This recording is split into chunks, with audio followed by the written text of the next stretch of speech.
Open the house sample file to learn about post-processed effects. By the way, this is a design by architect Michelle Kaufman for a manufactured home. I found it on Google's 3D Warehouse, where I downloaded it into SketchUp Pro. I then exported to the Filmbox format so that I could import it into 3ds Max. And I'll be using this model to explain how to use lens effects. I've added a few light sources and a camera for this demonstration. Press C to look through the camera. And notice that I have some downlights up here on the ceiling. These are photometric luminaires. Remember, luminaires are wrappers that contain the actual geometry of the light fixture and the light source itself. Open the material editor and use the eyedropper tool to pick the material off of one of the downlights. The material is a multi-sub-object type, which contains two submaterials, one for the body of the downlight and one for its glass. I'd like to make the glass glow in the final rendering. So go into the glass material and you'll see that it's of the standard type. We need to identify this material as the location where we want the post-processing to occur. And that is done here through the Material ID channel. Hold this down and select 1. And this is like a flag that will allow us to identify these surfaces that share this material as the surfaces where we will get the lens effects. Press 8 to open the Environment and Effects dialog and go to the Effects tab. Effects are processed after the rendering is complete. Click the Add button and select Lens Effects. The lens effects algorithms appear down here, and currently we don't have any selected. Down below here, you'll see that we have a lens effects globals rollout. And here you can actually pick individual lights as an alternative method for selecting them for processing. I'm using the Material ID channel in lieu of this. I'll select the glow effect and move it over to the active list by clicking this button. Now glow appears over here and a new glow element rollout appears at the bottom of this dialog box. These parameters control the glow.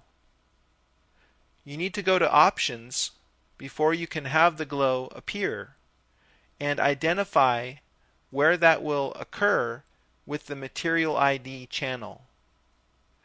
So just to summarize, this effect is using Material ID number 1 and it's connecting to the surfaces that have that flagged in their material.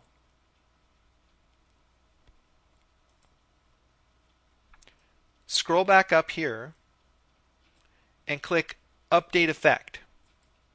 That will cause a rendering to occur first. This is a scanline rendering.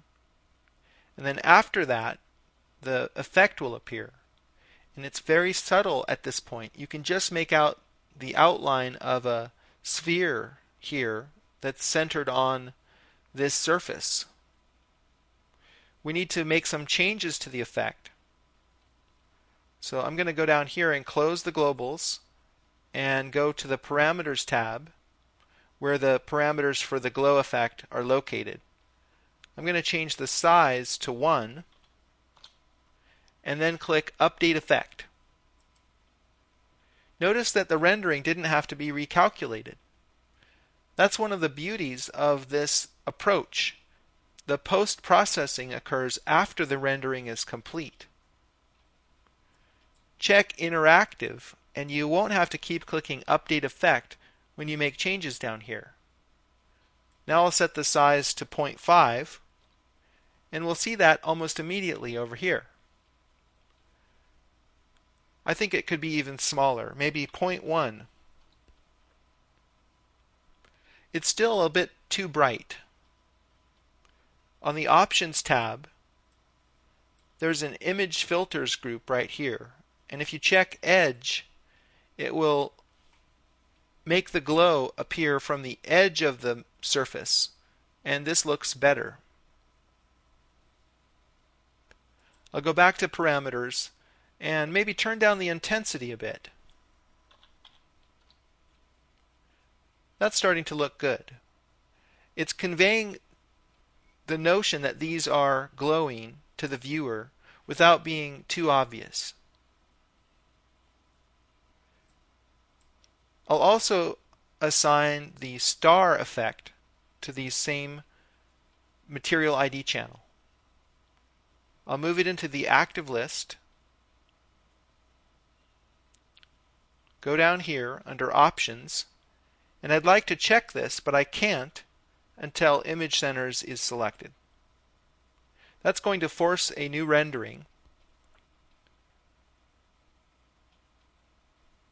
And then we see the glow. Now when I check this, we will see the star.